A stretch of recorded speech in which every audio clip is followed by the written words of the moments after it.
Welcome to Burlap Teachers. Enjoy the video. You start by making sure the radios are active. Enable Wi-Fi and Bluetooth in your laptop settings and check BIOS if needed. Once done, update or install the network and Bluetooth drivers so the connection stack is current. On your phone, turn on Bluetooth visibility and prepare the hotspot or Bluetooth tethering option. Make sure both devices are unlocked and nearby.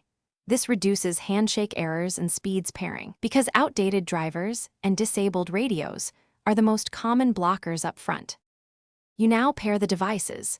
Initiate pairing from the laptop and confirm the code on your phone. Accept any permission prompts. Next, enable Bluetooth tethering or Bluetooth Personal Area Network on the phone so it advertises internet sharing.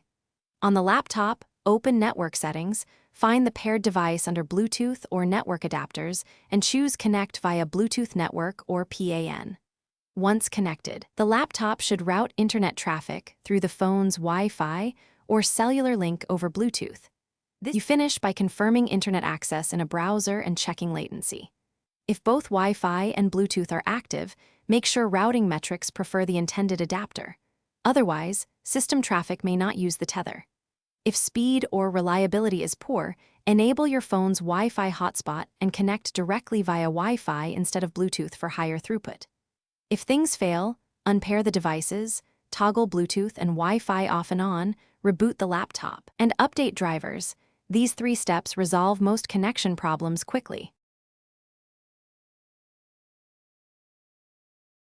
Thanks for watching. Consider subscribing if this video helped you.